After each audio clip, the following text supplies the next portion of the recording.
Muy buenos días, es todo un placer que nos acompañe la doctora María Rodó de Zárate, que tiene una importante productividad académica de muchos temas, muy en boga para lo que ahora nos interesa, que es identificar las cuestiones de miedo y de percepción de lo que vemos en la calle.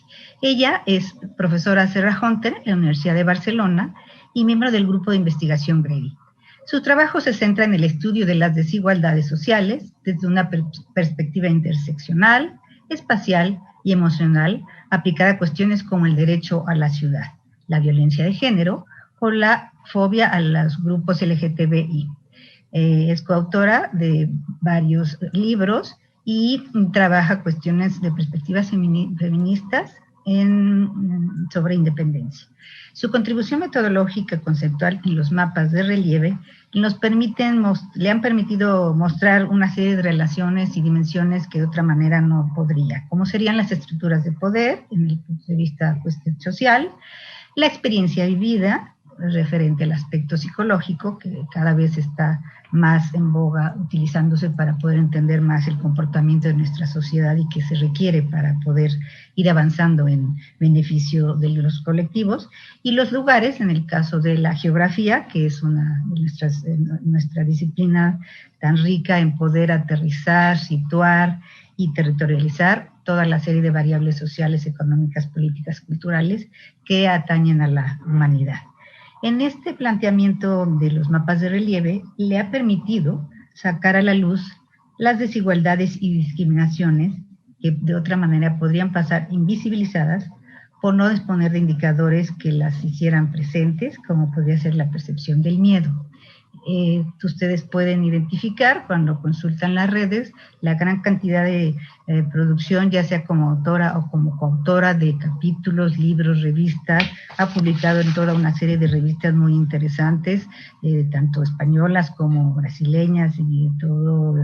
Una de ellas, por ejemplo, el Gender, Place and Culture, que es una de nuestras importantes revistas en el ámbito geográfico, por supuesto en los documentos de análisis geográfico de la Universidad de Barcelona, y una cantidad, insisto, de materiales que han enriquecido y seguirán enriqueciendo todo lo que implica este aspecto de manejar las interseccionalidades, que ahora en todo este congreso lo hemos visto, así es manifiesto, que se necesitan para poder entender y comprender a nuestra sociedad de una mejor manera en todo este aspecto del heteropatriarcal y los aspectos hegemónicos que han permeado, y que en la medida en que los empezamos a visibilizar, manejar e interpretar, podemos hacer una mejor visión y tener una mejor comprensión de lo que nos sucede alrededor.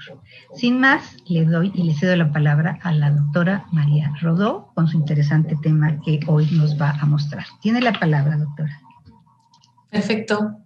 Muchas gracias, Irma. Supongo que se me oye bien. Tengo el PowerPoint también, la presentación. Genial.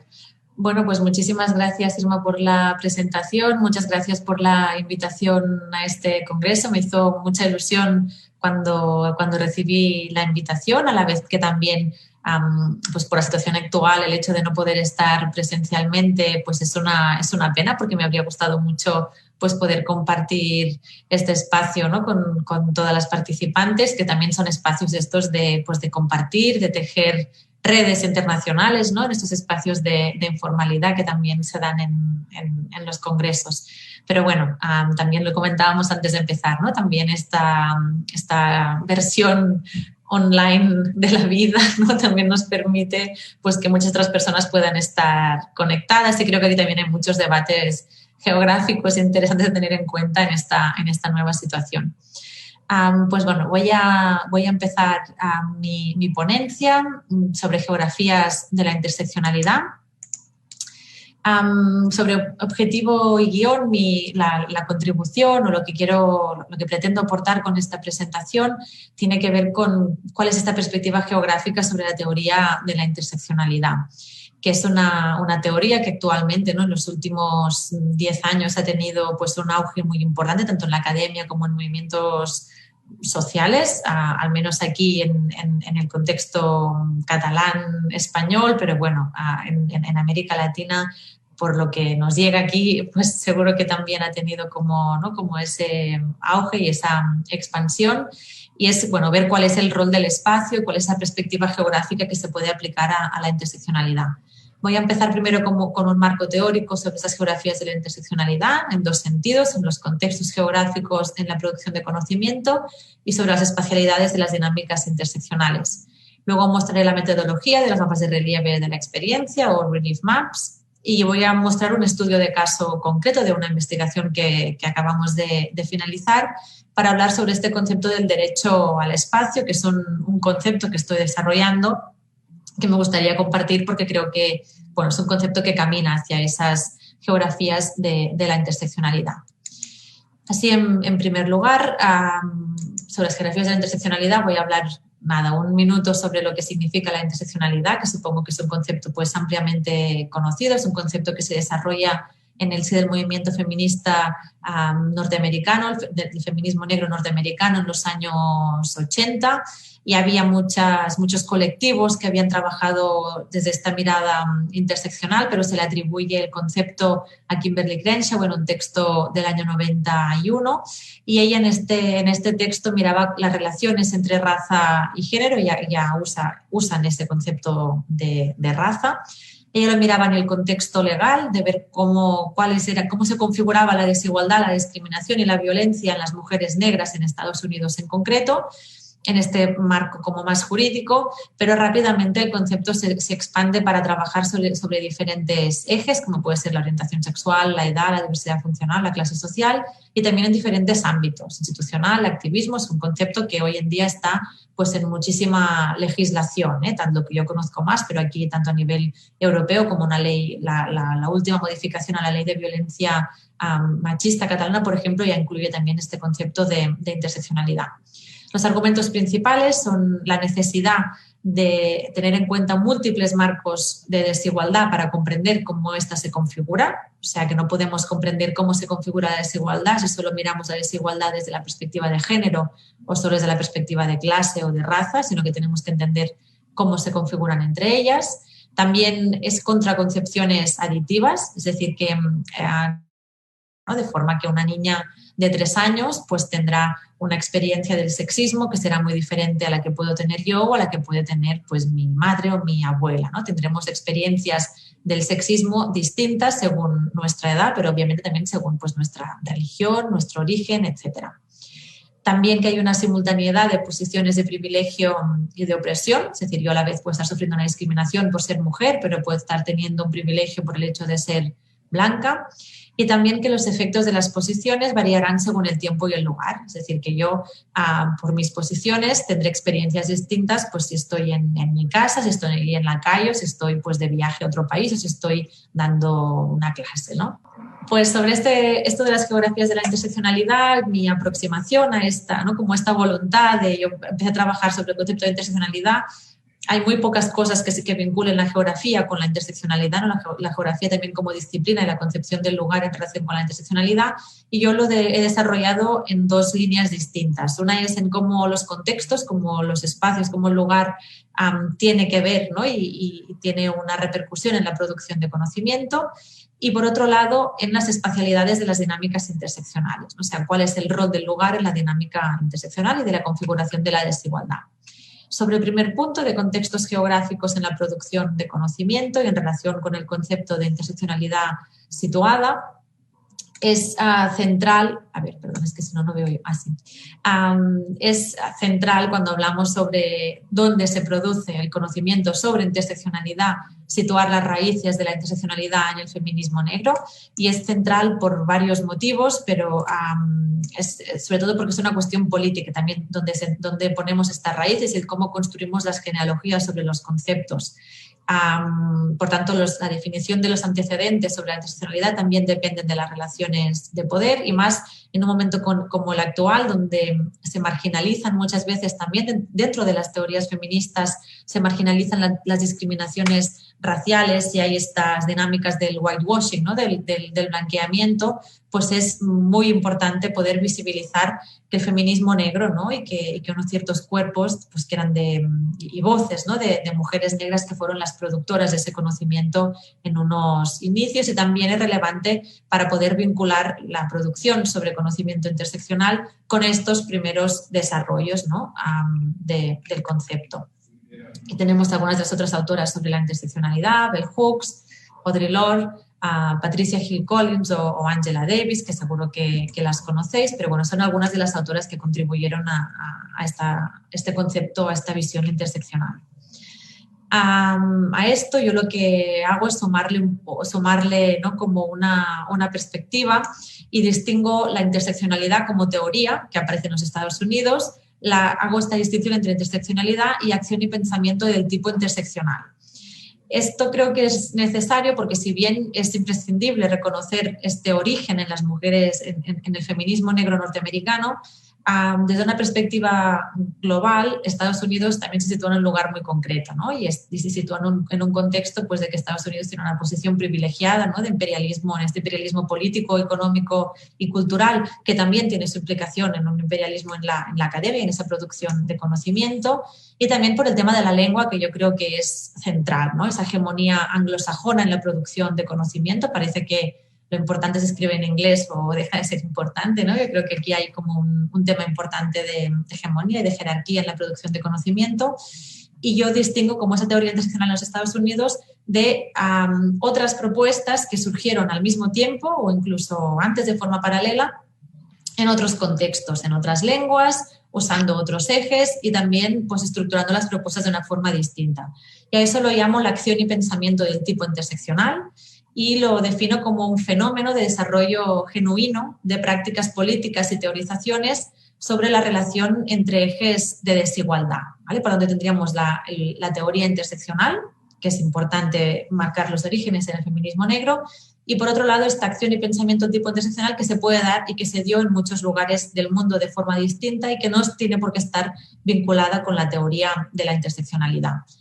Yo me he dedicado a buscar, ¿no? como ejemplos en diferentes contextos, sobre todo en el mío más cercano, pero también en América Latina, en Kurdistán, en la India. Desde los años 70 había producción de conocimiento, ¿no? Acción y pensamiento del tipo interseccional. En América Latina tengo aquí como algunos textos, pero podría haber muchos más, de personas que han ido haciendo también un poco de genealogía. Mara Viveros Vigoya, por ejemplo, recoge, ¿no? un montón de ejemplos desde el siglo XIX en Perú, el Partido Comunista Brasileño ya en los años 70, pero también en el segundo encuentro feminista de América Latina y el Caribe, o con este artículo de Mercedes Olivera en los años 70 en Chiapas, cómo se estaban ya trabajando sobre diferentes intersecciones, ¿no? Pues mujeres indígenas, cuestiones de raza, clase y género, ¿no? El tema del indigenismo sobre todo, ¿no? Y de la racialización, la clase social y el género, como eso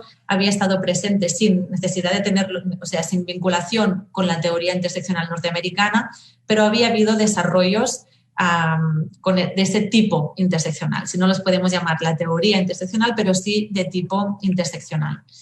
Y yo me he centrado pues, más concretamente en mi contexto, donde he estado pues, haciendo mucho trabajo también de archivo y más historiográfico, y donde pues, hemos encontrado algunos textos como este, es un texto que publicamos en el libro Tierra de Nadie en el 2018, donde era un texto inédito que publicaron diversas activistas feministas en el año 82, en las segundas jornadas catalanas de la mujer, donde vinculaban la cuestión, aquí en concreto, de género y nación, pero en el texto también hablan mucho sobre la cuestión de clase social, y hablan de pues, que el feminismo tiene que ser una herramienta de liberación global que rompa la cadena de opresiones interrelacionadas y difícilmente separables. Y luego, en la segunda cita, también hablan de la necesidad de luchar desde el espacio donde las opresiones se interrelacionan y contra los grupos políticos que niegan que las opresiones interseccionan, ¿no? O sea, que en el 82, antes de que se desarrollara el concepto, ya estaban usando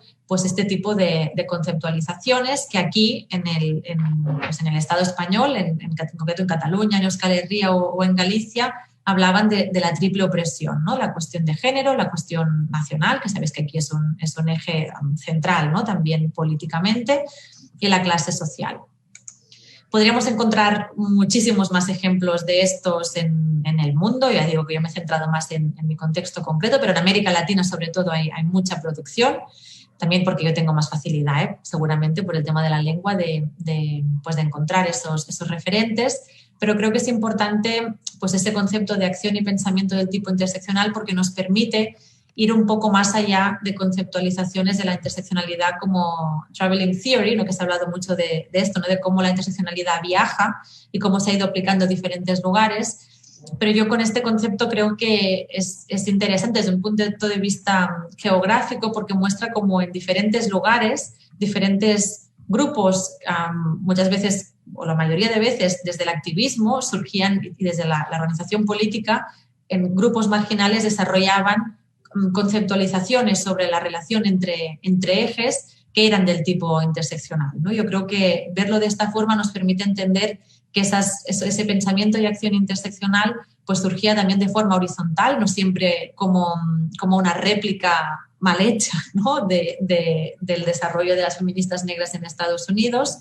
Se permite ver también la importancia de aplicar la interseccionalidad en las genealogías sobre el propio concepto y ver también que hay configuraciones locales de esa desigualdad, ¿no? Y también creo que nos permite pues, no importar directamente las teorías, ¿no? norteamericanas que muchas veces pues, en nuestros contextos no encajan, ¿no? Claramente pues, en mi contexto, por ejemplo, pues la conceptualización de la raza pasa por otros lugares, ¿no? de los que pasa por Estados Unidos, por la cuestión de la colonización, de la migración actual, pasa en otros términos, se configura de una forma distinta. Creo que es importante aquí la geografía de intentar pues, ver cuáles son las configuraciones locales de esa interseccionalidad y no importar esos marcos teóricos anglosajones mayoritariamente, porque muchas veces a la que estamos importando la solución también estamos importando el problema. Y a eso me refiero que muchas veces al decir como que la interseccionalidad pues, llega a nuestro contexto en los años 90 o 2000, parece que antes no hubiera habido pensamiento y acción del tipo interseccional en la academia o en los movimientos sociales, cuando muchas veces no es así. Muchas veces pues sí había habido antes en nuestros contextos locales de donde sea, pues ese tipo de pensamiento y de acción interseccional. Vale. Ese sería sobre el primer punto, que sería esa importancia pues, de lo geográfico del lugar en la producción de conocimiento sobre la interseccionalidad. Y la segunda parte tendría que ver con las espacialidades de las dinámicas interseccionales. Sobre este punto, aquí me he centrado en el desarrollo de cuál es el papel del lugar en la teoría sobre interseccionalidad. Cuando se habla sobre las autoras que hablan sobre interseccionalidad, como pueden ser Florian Zías, Patricia Hill Collins, Silma Bilge o Nira Yuval Davis, que son de las pocas que hablan sobre contexto, usan este término contexto, no usan el término lugar, ni espacio, ni tampoco lo geográfico, sino la palabra contexto. Y básicamente lo que dicen es que el contexto pues, es muy relevante en cómo se configuran las dinámicas interseccionales, ¿no? Es decir, que según el contexto hay dinámicas interseccionales distintas, que eso ya es un gran paso, creo que es una aportación pues, muy importante que hacen estas autoras, como también lo es pues todos los desarrollos que ha habido históricamente, ¿no? sobre análisis contextualizadas sobre desigualdades interseccionales, ¿no? Pues si se analizan pues, qué les pasa a las mujeres en una cárcel y se mira desde una perspectiva interseccional, pues teniendo en cuenta cómo ese lugar configura las identidades, las posiciones, las relaciones de poder de una cierta forma. A pesar de eso, no ha habido mucha relación entre las geografías feministas o las geografías críticas en general y la interseccionalidad. Y a eso me refiero que no ha habido una vinculación clara entre concepciones críticas desarrolladas y profundizadas sobre lo que es el lugar y el rol que tienen las dinámicas interseccionales. Por tanto, hay pocas conexiones entre estos estudios sobre interseccionalidad y el desarrollo de conceptualizaciones complejas sobre el lugar, ¿no? Más allá de decir que, según el contexto, las dinámicas interseccionales son distintas. Yo aquí lo que he estado trabajando es en coger autoras como Doreen Massey, y como ella habla de la co-constitución entre espacio y relaciones sociales, y aplicarlo directamente a la interseccionalidad y entender que el lugar es también constitutivo en las dinámicas interseccionales. Es decir, ¿no? como bueno, pues las que venimos de la geografía, ¿no? Que el lugar no es solo el lugar donde ocurren las cosas, sino que el lugar tiene un papel fundamental en las cosas que ocurren y, pues siguiendo Doreen Massey, que ese lugar también constituye las relaciones interseccionales. Por tanto, no sería que las relaciones, ¿no? Que el género constituye, que es siempre lo que se dice en la teoría interseccional, que el género constituye la raza o la raza constituye el género, sino que el lugar también constituye estos diferentes ejes. Y aquí, como de forma como muy sintética, tampoco me quiero alargar porque quiero también mostraros algunos ejemplos de cómo se aplica esto a la investigación, pues el rol del lugar sería, en primer lugar, que constituye estas relaciones interseccionales. También, como muy central, cuando hablamos sobre interseccionalidad, entender que no solo que constituye estas relaciones, sino que también tenemos que tener en cuenta la relacionalidad entre lugares, ¿no? No podemos entender lo que pasa en una escuela si no entendemos lo que pasa en casa, ¿no? Con los alumnos, con las criaturas que están en esa escuela, o con el ejemplo de la cárcel de antes. No podemos entender lo que pasa en la cárcel si no entendemos las relaciones que hay fuera de ella, ¿no? También la relacionalidad entre el lugar y el tiempo, que me parece también una cuestión central, no solo el lugar, sino también el momento en el que ocurren. También entender que los lugares se experiencian de una forma diferente y desigual, es decir, que depende de donde estemos y nuestras posiciones, pues tendremos una experiencia diferente de esos lugares, ¿no? Un aeropuerto, pues la experiencia que se tiene de un aeropuerto pues depende de muchas cuestiones, ¿no? Del pasaporte que tengas, de tu origen, tu color de piel, pero también tu identidad de género, ¿no? Pues tu edad, pues tendrás una experiencia muy distinta de ese mismo lugar. Y también sobre el rol de ese lugar en las dinámicas interseccionales es muy importante que cuando hacemos análisis sobre la interseccionalidad se intente romper, ¿no? Desde esta perspectiva pues, de la geografía feminista contra las jerarquías geográficas que están existentes y que todavía que perduran, ¿no? Como por ejemplo la priorización de lo público por sobre de lo privado en temas urbanos, que yo he trabajado bastante, pues siempre, ¿no? La ciudad siempre se piensa desde los espacios públicos de la ciudad, los espacios privados como las casas, por ejemplo, nunca se tienen en cuenta, a pesar de que la mayor parte de las ciudades están hechas también de casas, ¿no? de hogares.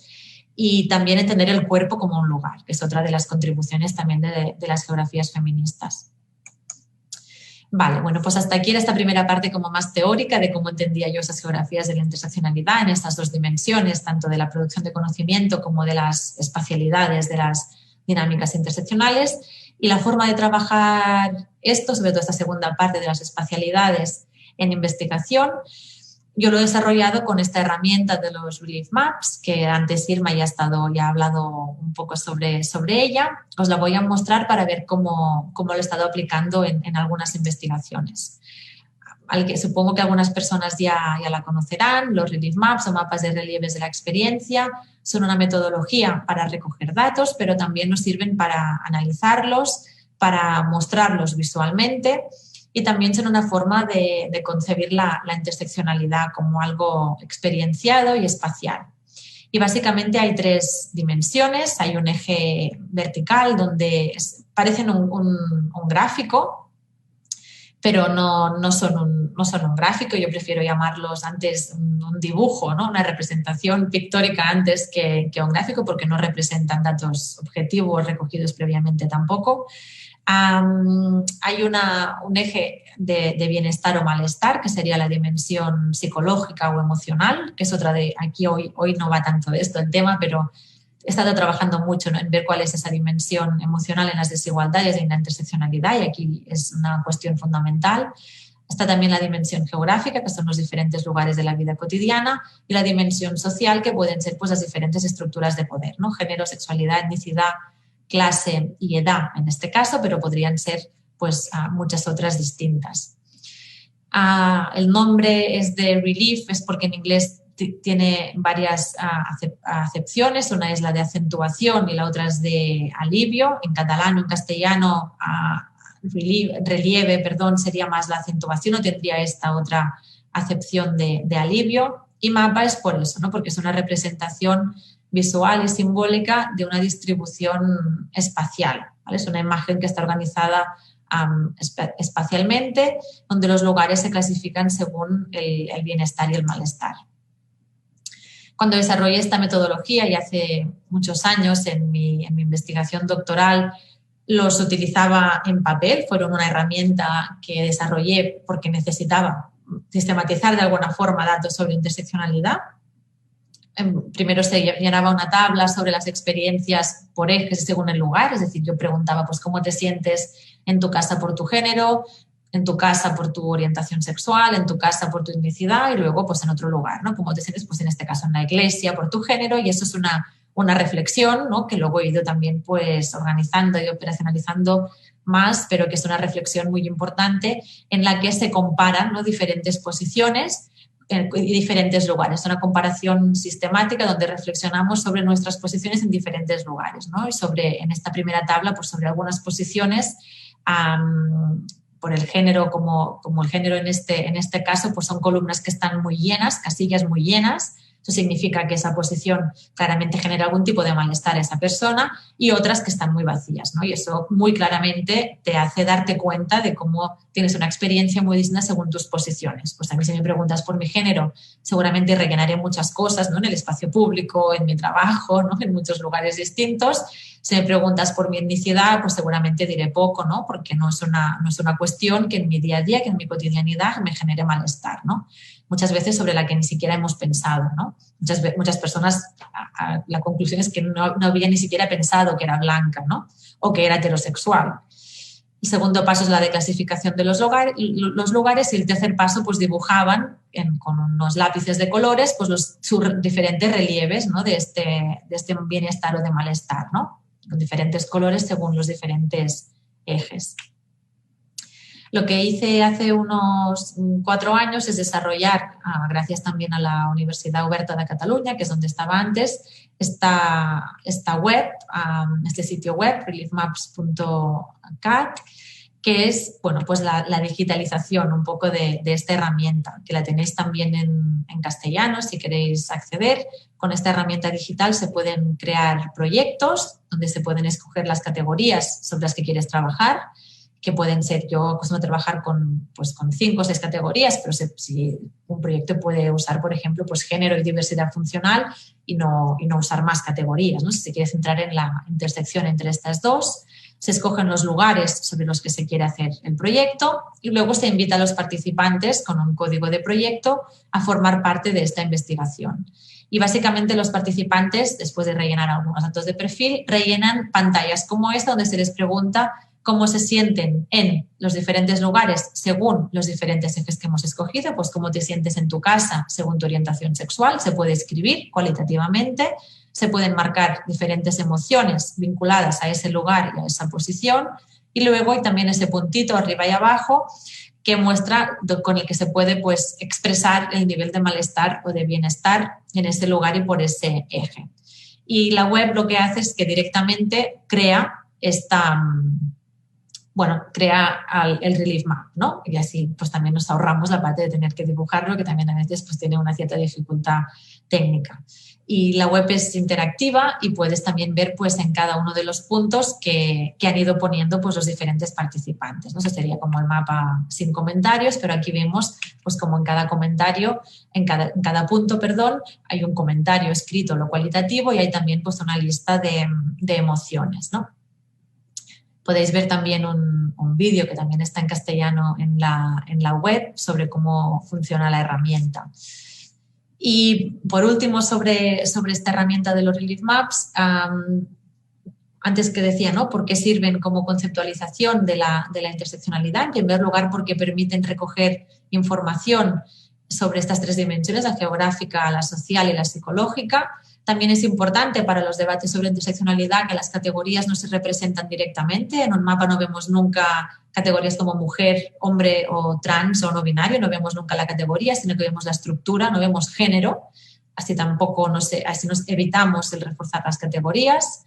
Podemos mostrar los ejes que querramos, más, menos o distintos. Por lo tanto, también permite, ¿no?, adecuarlo a los diferentes contextos. Aquí el espacio es constitutivo de las relaciones interseccionales, ¿no?, porque es el espacio el que condiciona lo altos o bajos que están los puntos, ¿no?, y lo que le damos, el contenido que damos a esos puntos. El privilegio y la opresión están siempre presentes, que es una cuestión central también, ¿no? Porque muchas veces en las investigaciones nos olvidamos de tener en cuenta el privilegio, y aquí pues siempre vemos las líneas, aunque estén como en este caso que estáis viendo, aunque sea una línea siempre plana, ¿no? En todos los lugares, como en este caso es la línea verde, pero está presente.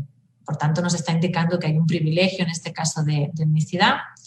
Y también, pues muy claramente, esta herramienta no son un fin en sí mismo, sino que son una herramienta para analizar. Como analizaríamos una entrevista, pues analizamos estos mapas, ¿no? No tienen tampoco una entidad distinta de esa, más que como herramienta para analizar. Y también en el propio proceso de investigación, y eso lo he estado desarrollando más recientemente, son también una herramienta que fomenta la reflexión y la toma de conciencia en el propio proceso de investigación, pero también cuando se usan para docencia o para intervención, por ejemplo, pues son una herramienta que tiene como muchas potencialidades porque permite esa reflexión, ¿no?, sistemática sobre nuestras posiciones de privilegio y de opresión.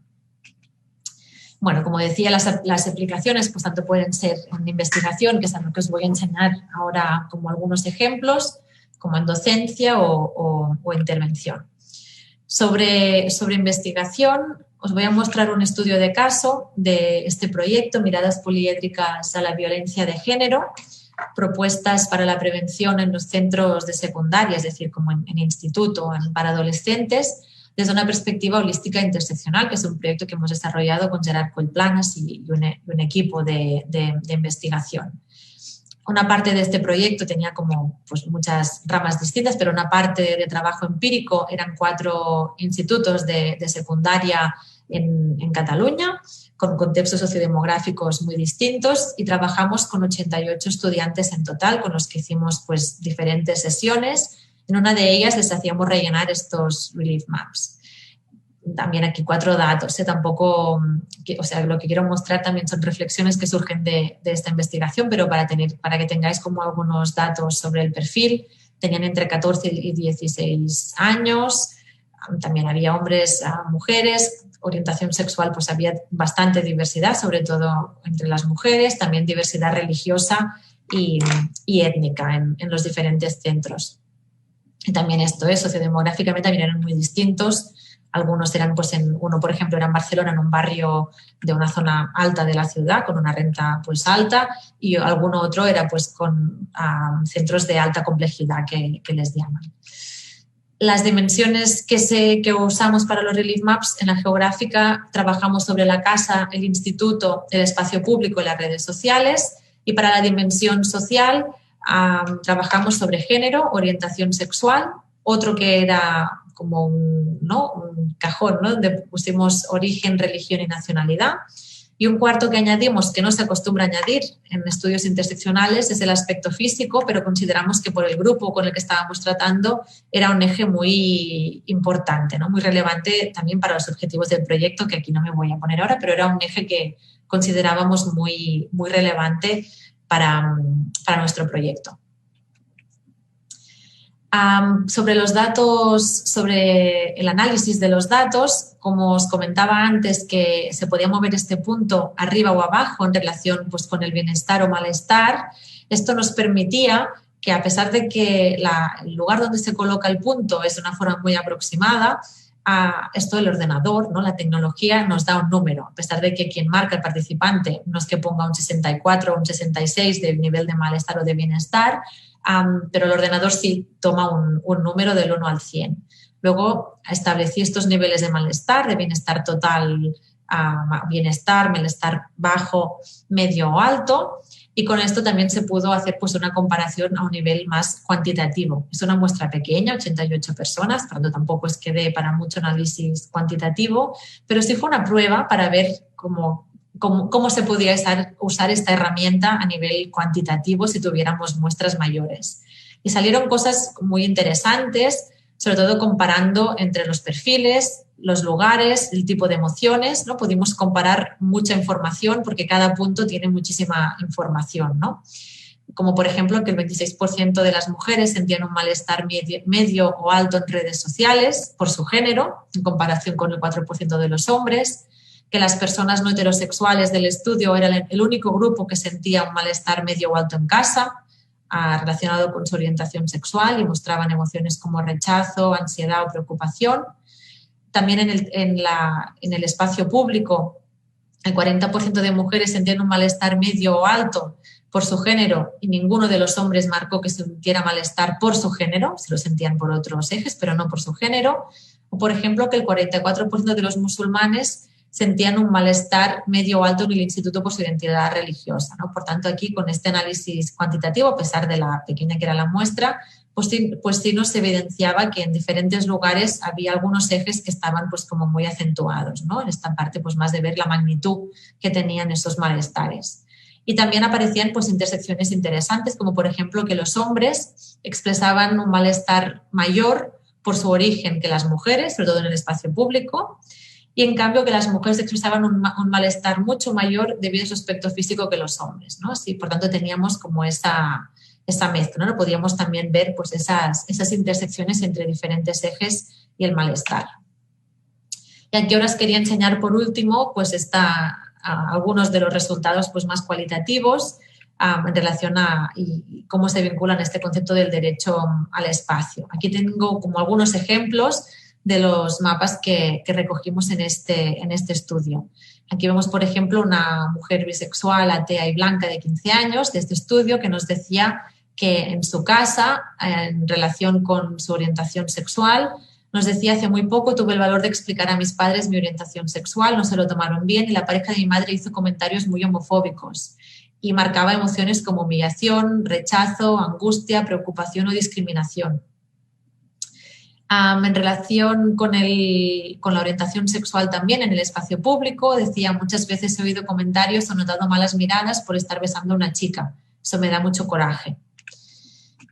Otro ejemplo de un hombre heterosexual musulmán que tenía pues aquí bastante acentuada la línea de amarilla en relación con origen, religión y nacionalidad, donde pues que depende de los espacios públicos, a veces te discriminan, pero normalmente bien, ¿no? Y ponía también pues esa experiencia que muchas veces puede ser contradictoria, ¿no? Preocupación y discriminación, pero también aceptación. Otro caso, sobre género y espacio público, decía: bien, a pesar de que por hecho de ser chica tengo miedo de que algún chico o señor me siga, me agreda o se muestre interesado en mí.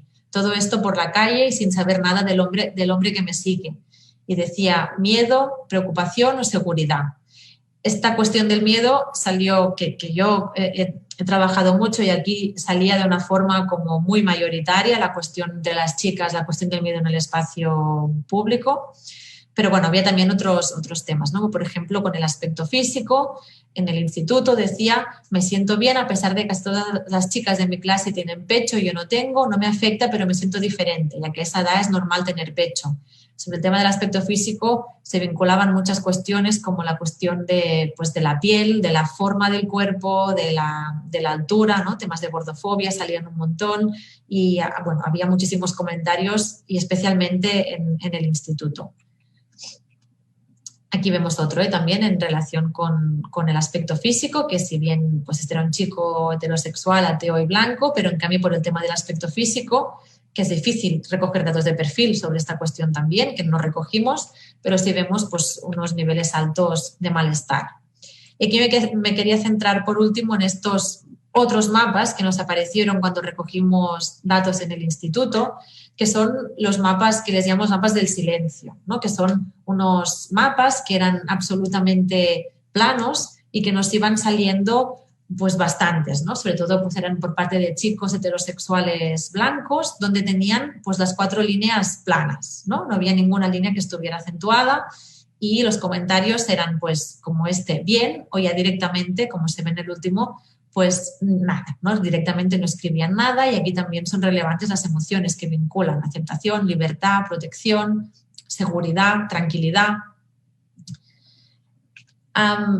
Había muchos, aquí pues otro chico decía, por ejemplo, sobre orientación sexual en el instituto, decía: me siento totalmente normal ya que soy una persona heterosexual como toda mi clase. Creo que, bueno, pues creía mal, ¿no? Por los datos que tenemos, pero bueno, se ve también, ¿no? Como esa esas líneas también que aparecen pues muy, muy abajo. O aquí otro chico también reforzando, ¿no? Este comentario, soy heterosexual, también, bueno, interesantes estos comentarios analizados desde una perspectiva más del discurso, ¿no? O sea, como necesidad también de reforzar la heterosexualidad también como forma de solidificar esa masculinidad hegemónica, ¿no? Estas líneas planas, que son estas líneas del silencio, los mapas del silencio, los mapas donde no hay prácticamente comentarios, donde no hay prácticamente emociones, ¿qué significado tienen? Pues intentando poner palabras al silencio, estos mapas muestran cómo hay personas que no son conscientes de las posiciones sociales que ocupan, ¿no? De su heterosexualidad, la masculinidad, la blanquitud, el nacionalismo hegemónico, la adultez, las capacidades, que también tiene una falta de preocupación por la posición que se ocupan en lugares concretos, ¿sí? Es decir, que no tienen tampoco una preocupación ni un conocimiento sobre la posición que ocupan en determinadas estructuras en lugares específicos, que aquí sería no solo no tener miedo en un lugar concreto, sino ni siquiera valorar si se tiene miedo, ¿no? Ni siquiera hacerse la pregunta de si tengo miedo en este lugar. La incapacidad también para identificar emociones con un contenido específico en relación a la posición y a un lugar específico, es decir, de no saber cómo me siento aquí, ¿no? Y si lo pensamos con nuestras posiciones de privilegio, lo vemos claramente, ¿no? Cómo me siento por el hecho de ser blanca en la universidad, pues seguramente no me sale, ¿no? Ningún tipo de emoción específica porque es algo que pasa absolutamente desapercibido. Y también que no se sienten lugares específicos como alivios, ¿no? Esta falta de alivios para las personas que tenían estas líneas tan planas, porque los alivios también surgen, aquí no me he centrado tanto en esta perspectiva emocional, pero bueno, tengo como una clasificación de los diferentes tipos de malestares y aquí era también muy, muy interesante analizarlo desde esta perspectiva, ¿no? De qué tipo de bienestar sentían, porque tampoco era un bienestar de alivio, porque eso implica tener unos lugares, ¿no? Como vividos como opresivos, para que pueda haber también lugares de alivio. Y por último, pues esta definición del derecho al espacio, que haría referencia pues al privilegio de no experimentar el desencaje emocional entre las propias posiciones sociales y los lugares, ¿no? Que es esto que se siente, es cuando surge ese malestar, es porque hay un desencaje entre cómo me siento yo según mis posiciones y el lugar donde estoy, ¿no? Lugares en los que encajamos y en los que no encajamos, los cuerpos que se espera que estén en algunos lugares y los cuerpos que no se les espera en determinados lugares y sienten pues ese desencaje, ¿no? Este derecho al espacio pues implica eso, no ser consciente de las relaciones que hay entre posiciones, emociones y lugares. Tampoco el notar las fronteras físicas y sociales de las desigualdades. Fronteras físicas pues puede ser una frontera territorial claramente, pero una frontera social pues también es, ¿no? Dos chicas, por ejemplo, que comentaban que cuando iban en tren desde la ciudad, desde Barcelona hasta el pueblo de una de ellas, dos chicas lesbianas, que cuando bajaban del tren pues se dejaban la mano, ¿no? Pues claramente notar esa frontera física, esa frontera social, donde puedo mostrarme como lesbiana, donde tengo que esconderme, pues esas fronteras que existen también, ¿no? Y que tienen que ver con los lugares y con nuestras posiciones, pues como el derecho al espacio, pues como no se notan esas fronteras. Y el derecho al espacio también implicaría pues un encaje emocional y una falta de conciencia sobre la propia posición interseccional que se ocupa. No sería un concepto absoluto, sino que las posiciones interseccionales pues se configuran de forma compleja con el espacio y con el tiempo. Por tanto, pues en diferentes lugares nuestra vinculación, relación con el derecho al espacio puede ser muy distinta. Y bueno, para terminar ya en ese sentido, el derecho al espacio sería una propuesta hacia esas geografías de la interseccionalidad, en el sentido que podría vincular pues, las desigualdades interseccionales con la importancia del lugar en estas desigualdades interseccionales y la dimensión emocional de estas, ¿no? Y, por tanto, sería una forma de vincular estas geografías de la interseccionalidad al derecho al espacio, pero también a una cuestión pues, de justicia espacial. Bueno, y hasta aquí. Muchas gracias. Tenía aquí, bueno, esto es un libro que he publicado muy, muy recientemente, donde hay, pues, sobre todo esta parte más teórica, la he podido desarrollar en este texto. Muchas gracias. Muchísimas gracias, María. En realidad nos ha dado un panorama muy interesante, muy enriquecedor y muy comprometido de lo que no solo en nuestro campo geográfico, en nuestra disciplina, sino en todas las disciplinas que tienen que ver propiamente con el comportamiento de la sociedad, estaríamos eh, con pues el compromiso de poder trabajarlo para entenderlo mejor. Ofrecemos una disculpa en el sentido de que la cuestión técnica nos falló al inicio, reiniciamos, pero ahora que pude entrar a la chat de las preguntas, pues muchos constantemente nos estaban preguntando qué pasaba, si se había caído. Ojalá que a la hora que pudieron reintegrarse no hayan perdido mucho, pero afortunadamente nuestro personal técnico tras de cámara siempre hace todo lo imposible y posible para que lográramos entrar de nuevo en conexión. Entonces, a partir de donde hayan entrado y con esta parte final, creo que podría ya tenerse ese panorama y pues haber cerrado como siempre, como hicimos en México, que es al cerrar con broche de oro, pues estuvo mucho mejor toda la exposición en el sentido de lo que implica toda esta investigación que ha venido realizando la doctora María Rodó a lo largo de su corta vida, en el sentido que es muy joven, pero con mucho, pero mucho material que en realidad nos invita a trabajarlo. Aquí tenemos algunas preguntas y empezaría yo, María, con algunas de ellas porque pues esto es amplio y espero lograr que logremos darle el avance respectivo, pero además de, claro, felicitaciones que pues para no alargar el asunto, pero por favor comprenda a toda la audiencia, les agradecemos esas y lo hago partícipe la doctora María Rodó, muchas felicitaciones, por algunos es un tema nuevo, quedan correspondidas, como dicen, con esto que nos ha expuesto la doctora Rodó y que pues es excelente, ha sido excelente lo que nos ha presentado. Por ejemplo, el caso de Guadalupe Estefanía Ortega nos pregunta que no conocía esta herramienta del Relief Maps, pero le parece interesante. Dice, ¿se puede tener fácil acceso a esta?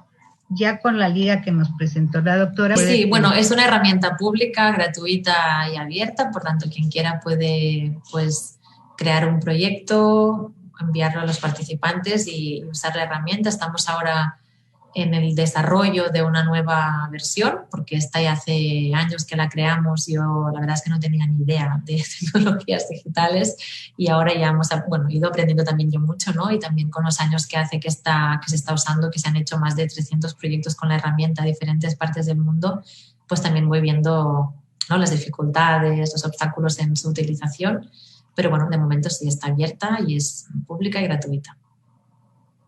Muy bien.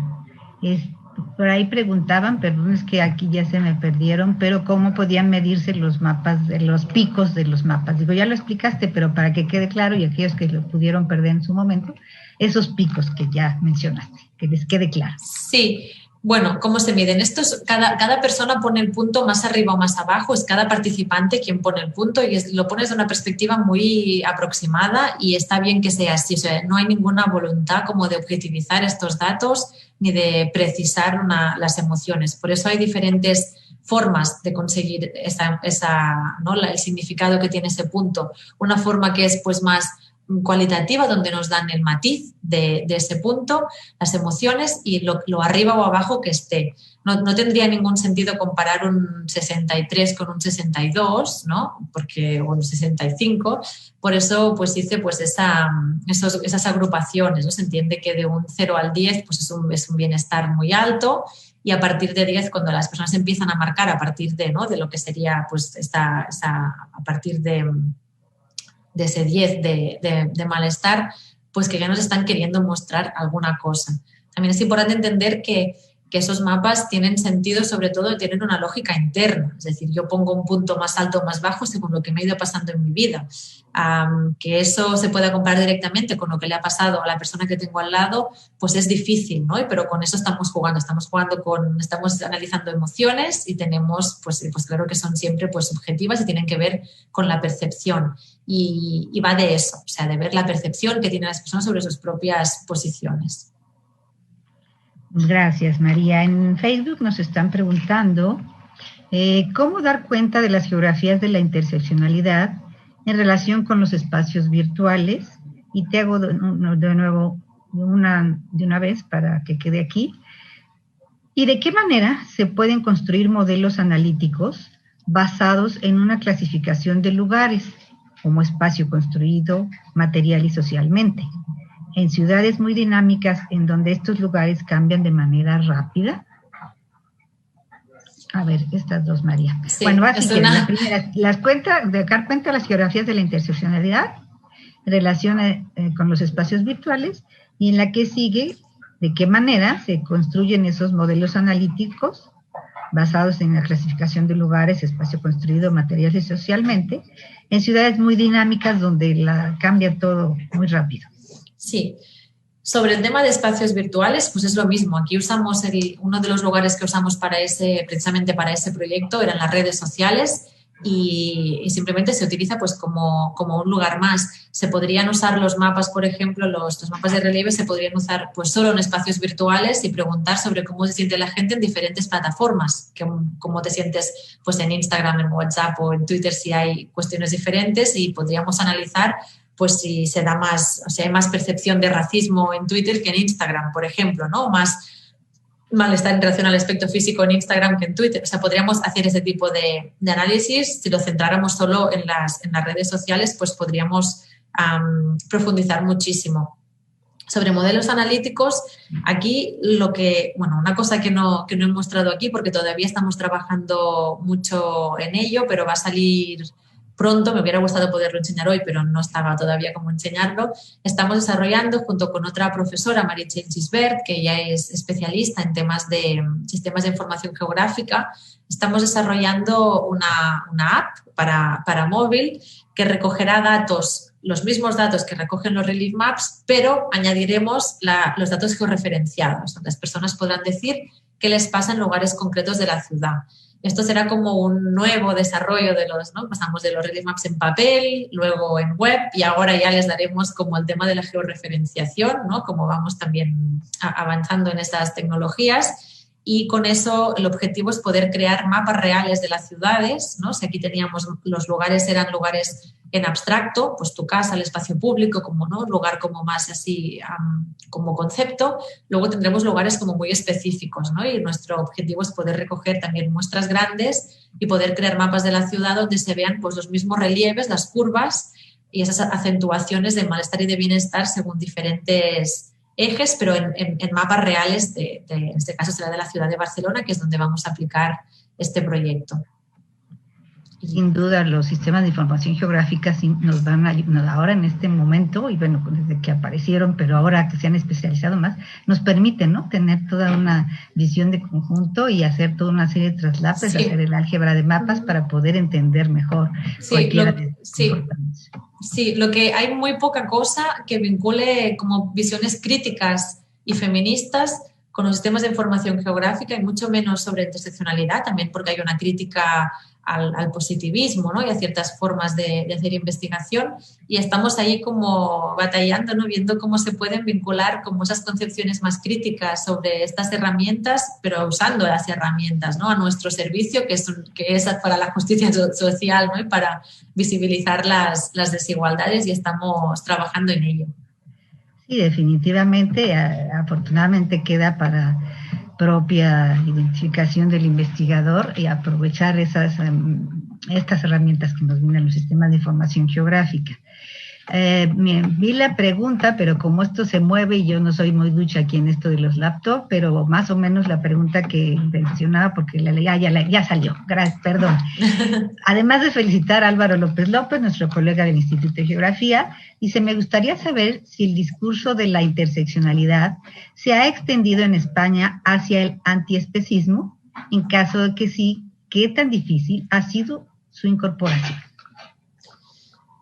Es muy reciente esta cuestión. Yo sí he visto como algunas propuestas siempre desde el ámbito político. A nivel académico yo no lo he visto, que no significa que no exista, claramente, porque ha habido tal expansión con el concepto de interseccionalidad en poco tiempo, que si al principio, ¿no?, yo tenía como un poco identificado todas, ¿no?, las cosas que estaban hechas de, como desde esa perspectiva o que teorizaban sobre el concepto, hoy en día la expansión es muy grande, seguramente pues ya me pierdo, y más en este ámbito en el que yo no he trabajado nunca del antiespecismo, pero yo sí he oído cosas más en ámbitos políticos y de movimientos sociales. Pero no, yo en el ámbito académico no lo he oído. No sé si hay alguien aquí, como no sé tampoco ni la gente que hay, ni un poco de dónde son, pero a lo mejor también hay alguien de por aquí. No sé si lo saben, pero yo no tengo mucha información.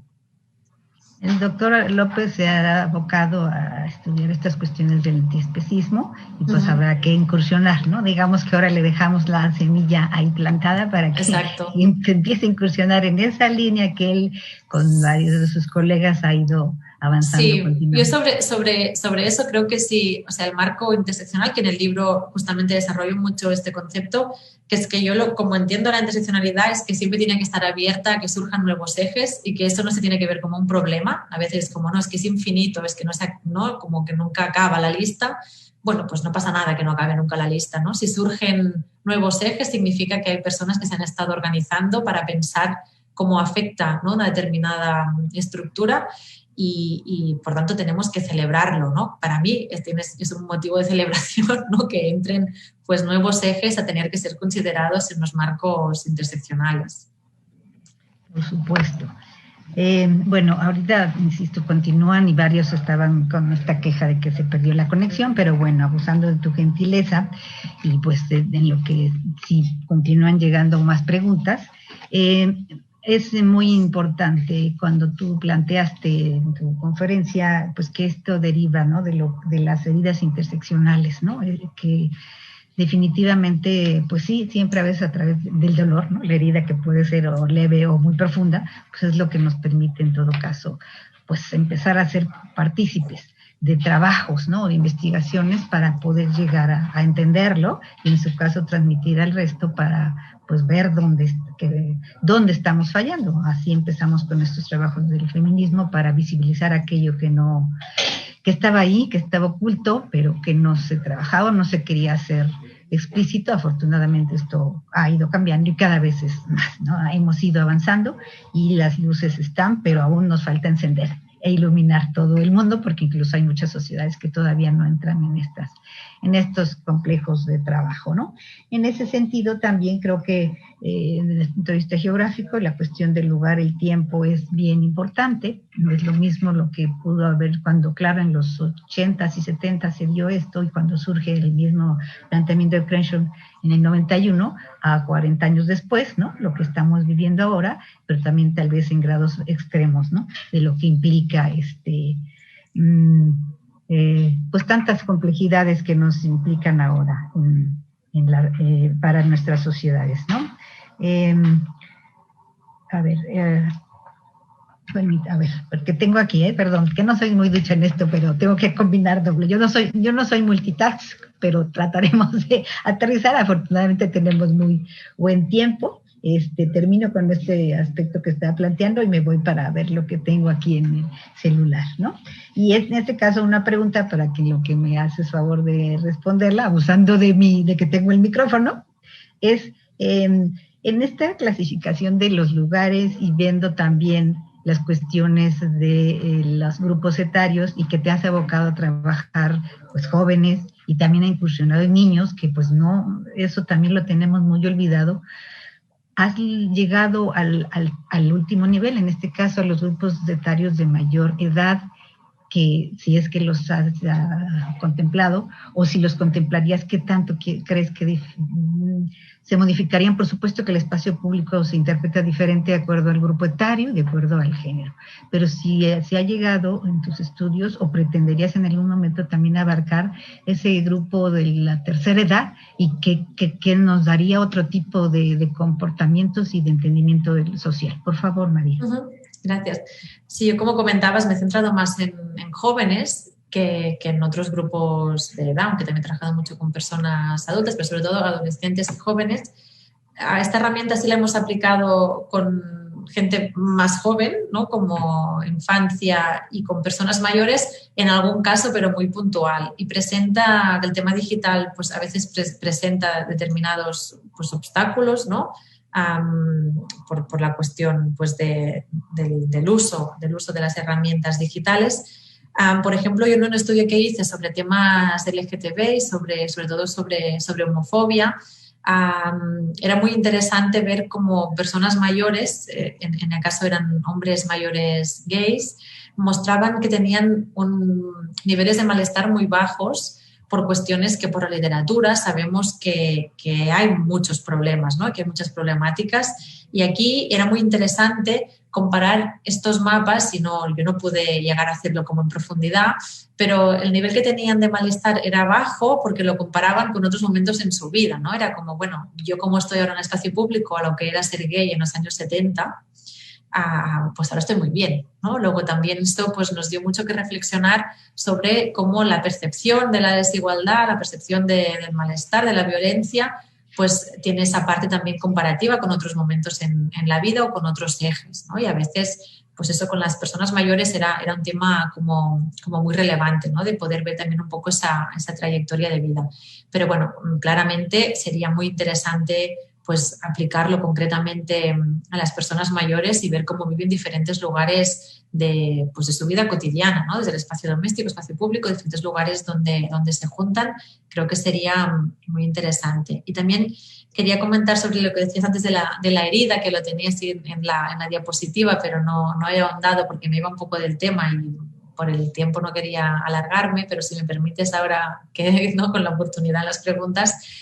Esto de la herida interseccional, que es algo que he desarrollado en este libro y que no está en otras partes todavía, pero que me quiero poner un poco más en ello, es un concepto que desarrollo cuando hablo sobre esta dimensión emocional de las desigualdades sociales, esa dimensión emocional de la interseccionalidad.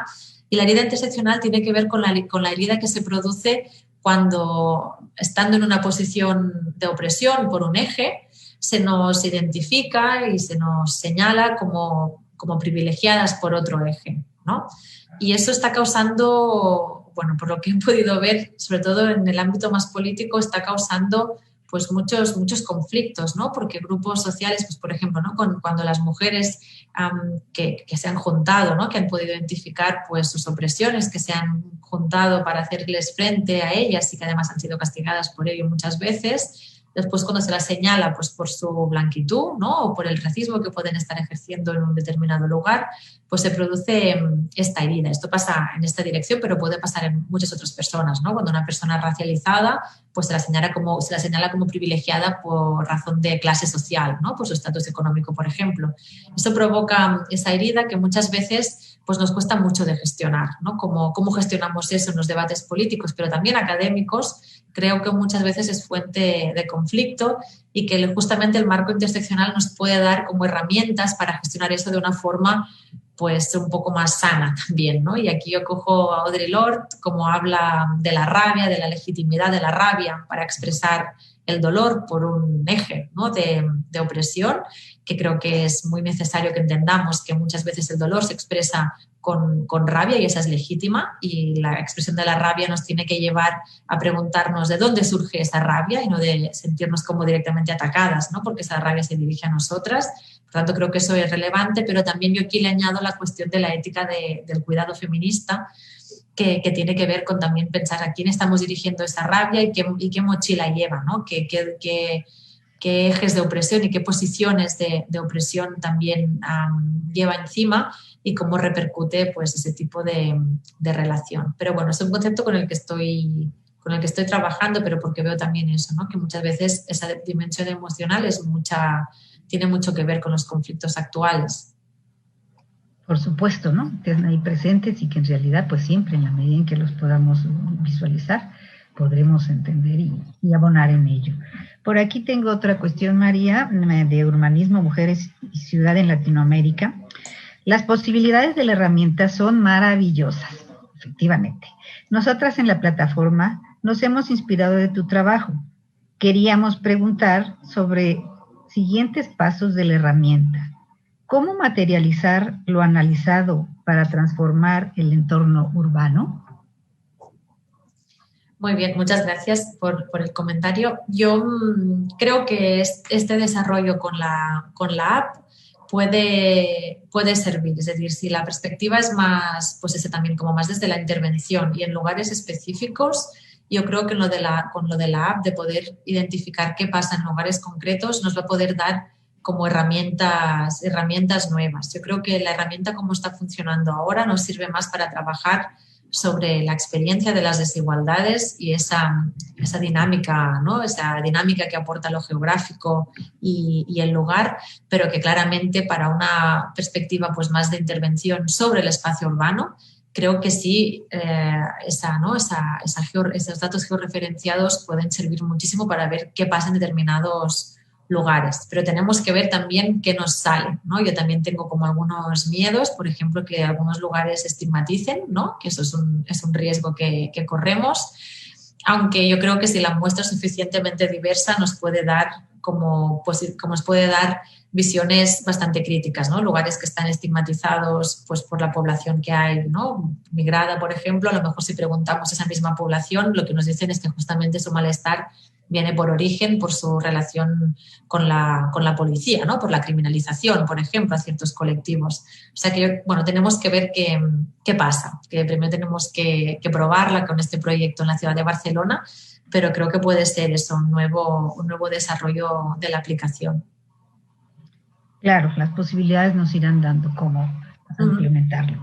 Por aquí veo otra, dice, ¿alguna referencia para profundizar en el marco teórico del que se hablaba de acciones y pensamiento de intersección en América Latina? Bueno, esto yo creo que, no ese marco, pero este texto, por ejemplo, de Mara Viveros Vigoya que puse al principio, a mí me encantó la primera vez que lo leí porque es justamente eso, ¿no? Y hace como rescata, ¿no? Como esos ejemplos de conceptualizaciones interseccionales, aunque no sé si no le podamos poner ese nombre, porque ese nombre tiene que estar vinculado con las feministas negras y creo que en el momento actual es muy importante que se vincule a eso, ¿no? Y que el racismo esté siempre muy presente cuando se habla de interseccionalidad. Pero, a mí ese texto de Mara Viveros Vigoya me ayudó mucho, ¿no? Para entender también, pues en un contexto más lejano al mío, cómo había habido muchos ejemplos de este tipo. Y donde desarrollo ese concepto de momento es solo en el libro que os he mostrado, pero no lo tengo todavía desarrollado en otros artículos. Hay en Politics and Gender donde sí trabajo, donde sí hago algunas reflexiones, pero está muy centrado en el contexto catalán y sobre todo en la inclusión de este eje de nación, ¿no? de identidad nacional, sobre todo en los marcos interseccionales, pero allí también hago un poco desarrollo un poco este concepto. Pero yo estaría encantada, si lo digo aquí, no sé si hay mucha gente de dónde son, pero hago como este llamamiento también, si hay gente que que haya trabajado sobre este tema y que sepa pues de ejemplos de lugares del mundo donde de forma genuina pues se desarrollaron concepciones que relacionaban el género con la racialización o mujeres indígenas con clase social, pues que yo estaré encantada de recibirlo porque, voy haciendo un poco eso, ¿no? De recolecta de diferentes experiencias en diferentes lugares del mundo. Sí, por supuesto. Yo he de decirte, María, que gracias a esto que nos ha dado la pandemia, muchas cosas no favorables, pero otras tantas, como decíamos platicando, el que nos ha permitido abrirnos al mundo y estar ahora sí que en un lugar y no estar en muchos al mismo tiempo si estamos en varias cuestiones. Y por ahí identifiqué el trabajo tuyo, ¿no? Porque sí, había visto varias cosas, pero y de unas colegas del Instituto de Investigaciones Sociales que trabajaban con mujeres indígenas, ¿no? Y entonces, pues de ahí, como decimos aquí, de ahí para el real, ¿no? Empecé a buscarte, a identificarte y fue como dije, no, pues hay que invitar a María porque sin duda esto nos va a aportar y aquí es donde estamos, ¿no? Afortunadamente lo logramos y así fue, pero efectivamente con esta cuestión de irnos adentrando en los trabajos de cada quien, podemos ir abonando, ampliando nuestra visión sobre los trabajos y sin duda con esta charla que nos has dado, pues más de uno, así como ya vimos para el antiespecismo y lo que nuestras colegas aquí hay muchos colectivos, en el PUEC se han trabajado, tienen toda una de la ciudad habitable, un seminario, y en todas las invitadas que tuvieron de distintas disciplinas nos fueron mostrando sus trabajos y muchos de esos colectivos, pues sin duda podrían llevar también a efecto este tipo de metodológico para encontrar pues y llegar a otros hallazgos que de otra manera no conjuntar estas tres cuestiones que tú nos has expresado, pues sin duda van a permitir ver otra posición de lo que implica ese análisis de la sociedad. Dice que dónde pueden encontrar el libro, no sé si está abierto, María, o si definitivamente lo tendrían que buscar y comprar en Amazon o en alguna de estas. Está en la web de la librería, si se pone el título que es Interseccionalidad, Desigualdades, Lugares y Emociones, justo salió en castellano, salió hace 2 semanas o así. Creo que les envié uno, Irma, todavía creo que no lo deben haber recibido porque creo que tarda un poco a cruzar el océano, pero ya les envié, está por ahí, está de viaje ya el libro. Pero bueno, sí, de momento solo está es una editorial que está aquí, pero bueno, sí. Te vamos a pedir el favor, sí, aquello que nos puedas pasar y también cuando entren al café virtual, que también los invitamos cuando esto termine o cuando quieran estar, algunos pueden combinar las dos cosas al mismo tiempo, otros somos más lentas en el asunto, entonces una y después la otra, porque si no, ni una ni otra. Pero en ese café virtual seguramente nos podrás ayudar a poner algunos de estos aspectos que por ahí nos están preguntando. Claro. Y la otra, pues, si bien muchos de los materiales están abiertos, ¿no? Cuando uno consulta la red, y ahí yo llegué a varios de tus trabajos, pues otros no, ¿no? Porque están en revistas más cerradas y que a lo mejor después tendremos que pedirte el favor. Por supuesto. De que nos pudieras pasar alguna liga o los que ya tuvieron respaldados. Porque sí, lamentablemente no todo, aunque quisiéramos tener acceso a todo, pues no todo es libre, lo cual está en todo el derecho, ¿no? Para eso están también estos derechos de autor y demás, pero que sí, de alguna manera, cuando no hay los medios, pues no podemos llegar a todos los materiales. Pero definitivamente, en la medida en que podemos, aquellos que los vamos disfrutando, pues hay que irlos transmitiendo.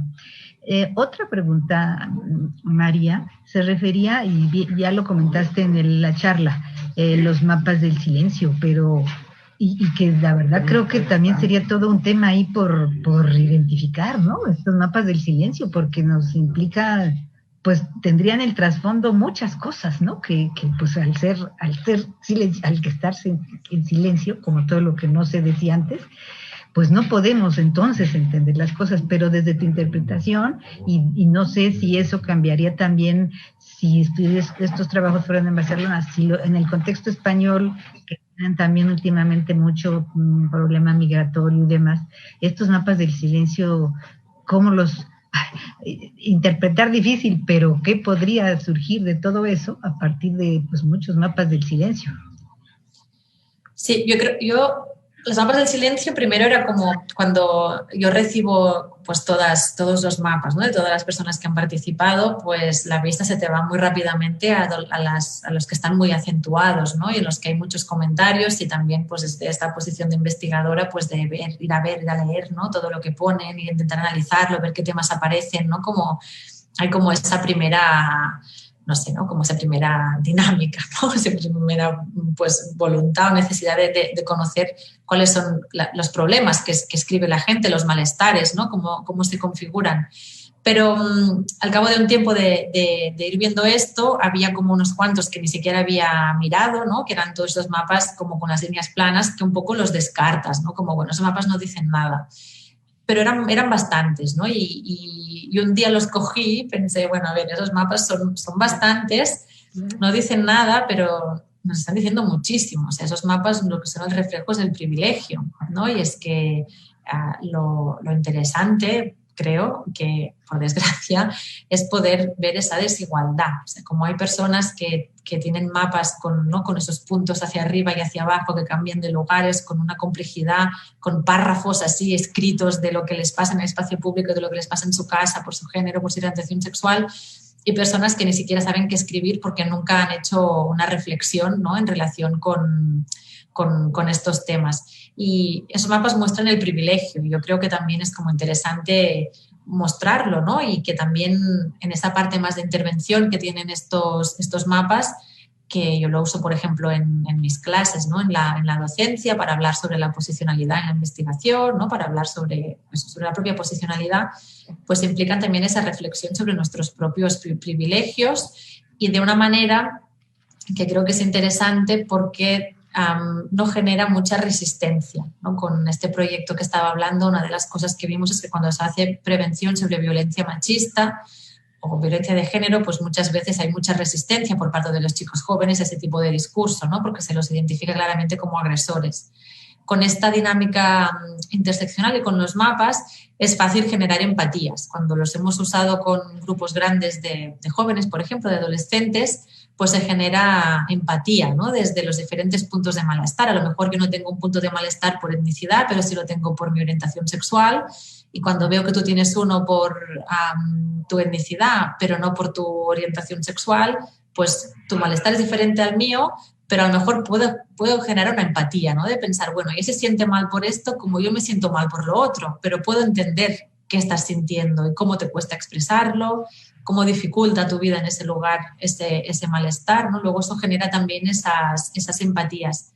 Y con los chicos que tenían los mapas del silencio, ¿no? Estos mapas planos, cuando hicieron la actividad, era una clase como con 20 y pico personas, adolescentes, y tenían que hacerlo todos a la vez con su ordenador, y muchos de estos chicos pues no querían ni siquiera hacer la actividad, hablaban, hacían bromas, ¿no?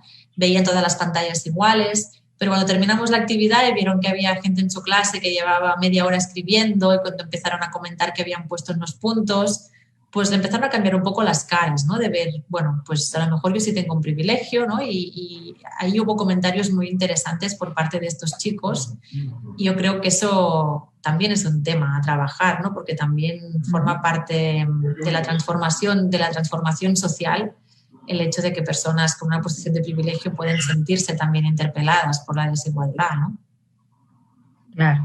También aquí hay una pregunta, dice, ¿tiene un proyecto abierto en el Relief Map al que podamos entrar o que nos invite?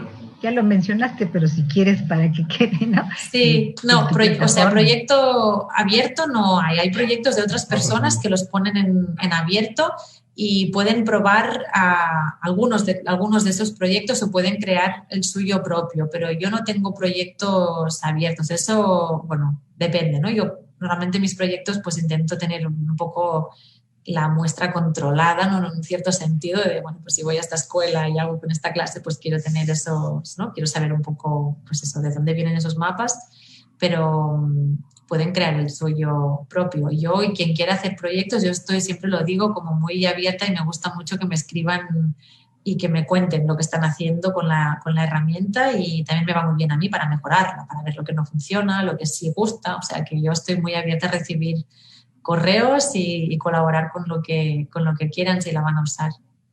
Claro, va a quedar el correo, María, en el café virtual para que pues podamos ir ampliando estas redes y podamos tener unas realidades del mundo iberoamericano y latinoamericano mejor, ¿no? Para entendernos y dejar, como bien decías, eso que nos imponía el sistema económico dominante, en donde veíamos realidades, pues, sobre todo del contexto anglosajón y de nuestros vecinos del norte, de Estados Unidos, y entonces cuando empezamos a ver de México hacia el sur, pues la cuestión latinoamericana nos ha dado otras visiones muy particulares.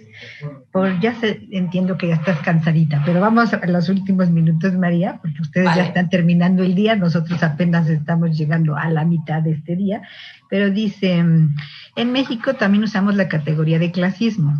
¿Podría formar parte de esta propuesta de la interseccionalidad? Claro. Claramente, el clasismo de clase social, entiendo, ¿no? Uh-huh. Sí, por supuesto que forma parte. Si bien lo que me he dado cuenta, yo casi siempre la uso en este proyecto, no la usábamos justamente porque con gente joven es muy difícil tratar el tema de la clase social, porque muchas veces no tienen una identidad de clase construida, es la de sus padres, pero ellos a lo mejor tienen una posición, es diferente que tus padres tengan dinero que cómo estás tú, ¿no? Cómo te posicionas tú con eso. Es complicada y es también complicada de definir, ¿no? La posición subjetiva de clase, la posición objetiva de clase, y aquí lo tratábamos de forma indirecta a través del tipo de instituto donde estaban, ¿no? Eran institutos, eran centros escolares como muy distintos sociodemográficamente. Por ejemplo, en Barcelona, que era de una zona pues, con una renta muy, muy alta, una escuela privada, pues usábamos como esos indicadores de clase. Pero bueno, yo a veces he hecho la pregunta, ¿no?, de cómo tienes en relación a la clase social, y con personas adultas o jóvenes y adultos, pues es muy interesante, ¿no?, ver cuáles son esos malestares en relación con la clase. Y por supuesto que entra. En el libro también tengo toda una parte donde relaciono los debates entre marxismo e interseccionalidad, que es como una parte también pues más en el debate político, que bueno, que es todo un tema también, ¿no? Ha habido críticas por las dos partes y yo pues siempre tengo como esa voluntad de establecer puentes más de que confrontar las posiciones, de ver dónde, ¿no?, cuáles son los puntos de unión. Si hay disenso, pues dónde está, pero bueno, intentar ver los puntos de unión, pero claramente la clase entra, y además tendría que entrar más seguramente en la interseccionalidad. María, yo sé que tienes cada uno de tus materiales siempre tiene, cada uno va a tener un detalle que te movió y que te permitió generarlo, ¿no? Nos dicen por ahí yo en este caso yo lo puntualizaría, nos están pidiendo que recomiendes una bibliografía sobre interseccionalidad y feminismo como herramienta de análisis. Y tú, de todos tus materiales o de alguno de tus colegas, pero no, el tuyo, vamos a hacer la propaganda específica, ¿cuál sería el que recomendarías, ¿no? Para aquellos que se entren o aquellos que les va a dejar para todo lo que siga? Claro, o sea, muy claramente diría el libro, pero el libro es seguramente el más difícil de acceder, pero justamente este libro, la motivación sale de que no hay muchas referencias, no hay muchos libros de referencia sobre interseccionalidad, y los que hay están en inglés y son debates muy técnicos y muy concretos que yo, por ejemplo, para recomendar a mis alumnas, pues tenía siempre dificultades, ¿no? Pensaba, no les darás esta referencia de este libro que está en inglés, que es súper técnico, que entra en unos debates que a lo mejor pues no tampoco tienen que ver mucho con el contexto y que además son difíciles.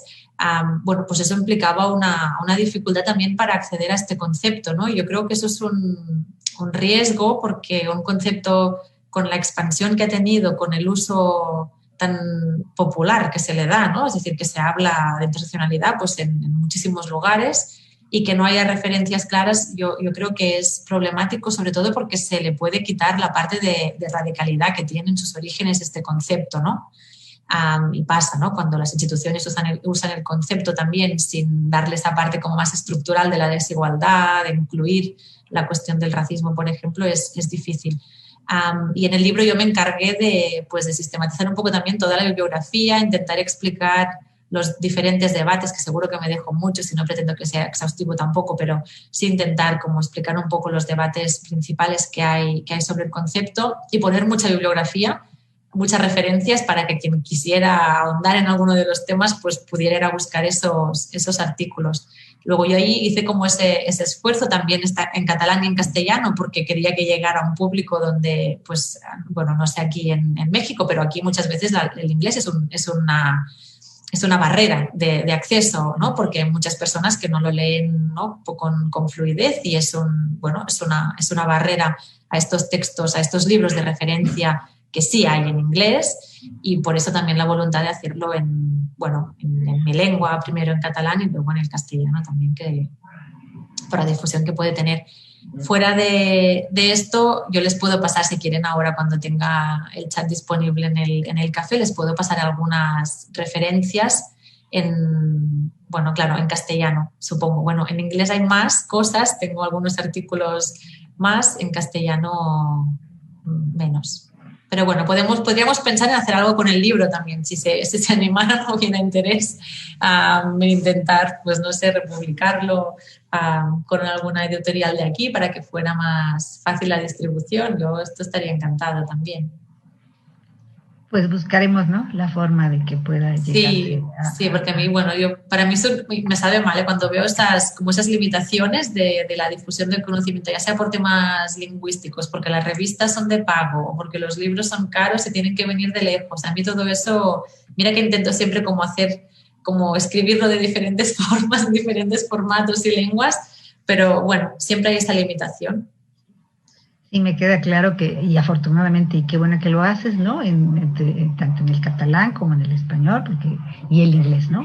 Porque, bueno, digamos, en inglés como lenguaje universal, pues aquí en China y en Rusia y en donde quieran, pues digamos pero efectivamente no todos ni todas tenemos la posibilidad de hacer la lectura en lenguaje en inglés, por ejemplo, y entonces pues también la interpretación del análisis luego no llega a ser efectivamente el que es, porque no necesariamente en esa lectura, pues si es coincidencia textual o de interpretación, pues ya nos cambió el asunto.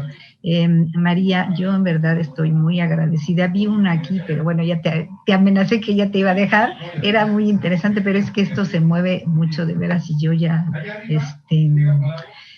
era interesante, pero pues ni modo, ya, no hacer lucha en esto ya, en serio, es que sí estaba, y la debía haber apuntado, ¿no?, en todo caso, ¿no? Pero es que era como si efectivamente el espacio, sí, lo que me acuerdo, si el espacio en toda tu investigación que has hecho, si efectivamente el espacio es determinante o condicionador de todas las opresiones que implica la interseccionalidad. Algo así. Sí. La respuesta sería sí, muy claramente. Lo que se ve, lo que muestran los mapas es que las líneas, el dinamismo que tienen esas líneas que suben y que bajan, lo da el lugar. O sea, lo da el lugar, claramente configura la forma como estamos en los lugares, y eso también aporta el dinamismo, la interseccionalidad, porque también permite salirnos un poco de esta lógica de somos víctimas, somos agresores, como de forma absoluta y global, ¿no? Como si, por ser mujer siempre soy víctima. Bueno, pues hay lugares en los que no soy víctima, ¿no? O espacios también de alivio y espacios también que creamos nosotras mismas, ¿no? Porque tenemos agencia también, ¿no?, y capacidad de transformación, y también permite eso, ver cómo a través de los lugares vemos ese dinamismo, ¿no? Pues no por ser mujer estoy siempre como víctima en todos los lugares, sino que eso se configura de formas distintas según las relaciones sociales que hay en cada lugar, pero también sobre cómo están configurados esos lugares, ¿no? Y eso, pues desde esa perspectiva interseccional, pues vemos cómo eso es muy dinámico, y el lugar, yo creo que por un lado aporta dinamismo y complejidad, que eso pues es un problema a veces cuando tenemos que hacer investigación, porque de repente no sabemos ni por dónde empezar, ¿no? Porque todo siempre cambia y todo siempre es distinto, pero también sirve, ¿no? Yo cuando hago un análisis como, pues vamos a ver qué pasa en casa, ¿no? ¿Qué pasa en casa y qué malestares tienen los jóvenes en casa? Pues se ve muy claramente que el tema de la orientación sexual en casa es muy problemático, y en cambio el tema del origen o la religión no es tan problemático, pues claramente por las relaciones que hay con la familia, que no significa que no lo sea nunca, como tampoco significa que la orientación sexual siempre sea problemática en el espacio doméstico. Pero sí, ¿no?, como que hay muchos malestares vinculados con la sexualidad en las relaciones familiares, y en cambio muchas veces es un lugar de alivio en relación con la etnicidad, como ya habían mostrado muchas autoras como Bell Hooks, ¿no?, como el hogar para las mujeres negras y para las personas negras en general, pues era como un lugar de alivio, ¿no?, después de todo el racismo y la violencia que sufrían en el espacio público. Pues el lugar nos sirve también para poder sistematizar un poco, ¿no?, esta gran complejidad. Sí, definitivamente ahora entre lo que has hecho, porque pues prácticamente son de este siglo, ¿no? De tus publicaciones, tendría después ya que verse el comparativo, ¿no? Creo que en el proceso del avance del tiempo, pues tendrán que verse ese comparativo, ¿no? Cómo si ha avanzado la sociedad en favor de, o al contrario, esas opresiones nos están oprimiendo más. Entonces, creo que también es tarea que quedará para, pues no sé, en un lapso de corto de 5 o 10 años, identificar de nuevo estos trabajos, ¿no? de los mapas de relieve para tratar de entender si todavía nos hagan, si siguen saliendo estos mapas del silencio, si hay más equilibrio en este punto, ¿no? Que si es que se puedan sentir pues en cierto privilegio donde estén, sea en casa o en cualquier espacio, un espacio público, espacio privado, o todavía tenemos que seguir trabajando, ¿no? Agradecemos muchísimo, María, toda esta gran abanico de posibilidades que nos has abierto con esta exposición, para mucha de la audiencia, y que pues afortunadamente tenemos gente de pues todo el continente y también algunos seguidores por allá del estudio de europeo, que pues tendrán más elementos, más herramientas para poder trabajar, que pues quedas sin duda con toda la mejor disposición y abierta, como han mencionado, para que vayamos multiplicando nuestra labor en esta línea y favorezcamos el que estos elementos de la interseccionalidad cada vez vayan siendo menos opacivos, ¿no? Para muchos de los integrantes de la sociedad, y sobre todo que todos los grupos etarios estén bien ubicados, bien identificados, bien trabajados. Sin más, yo agradezco esta disposición. Ya seguro ya oscureció por allá, María, entonces para que puedas llegar a casa, puedas ver a los peques tranquilos y que todo continúe adelante. Pues seguiremos en comunicación. Yo agradezco a cada una de las personas que nos siguieron en todas las redes. En verdad, muchísimas gracias, María, en nombre de todo el comité organizador del Cuarto Congreso Internacional Género y Espacio, por esta presentación, por haber aceptado la invitación y toda esta ilustre exposición que nos has dado para un compromiso social de todas las disciplinas que hemos concretado en esta cuarta emisión del Congreso.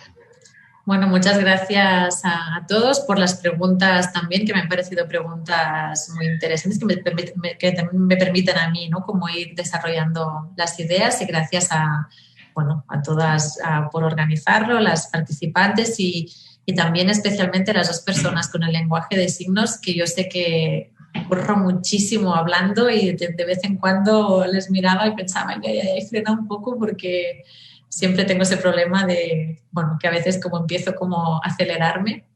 O sea que también, gracias por el trabajo. Sin duda, esta propuesta que nos hizo la doctora Lucía Damián, miembro del comité organizador en Filosofía y Letras, creo que nos ha dado también otra forma de estas distintas cuestiones, ¿no? De estas personas con esta discapacidad, y que afortunadamente nos pueden seguir a través del lenguaje de señas. Agradecemos a todas y todos su presencia. Les invitamos al café virtual y a la 1 entramos a nuestra siguiente sección de mesas. Muchas gracias. Gracias.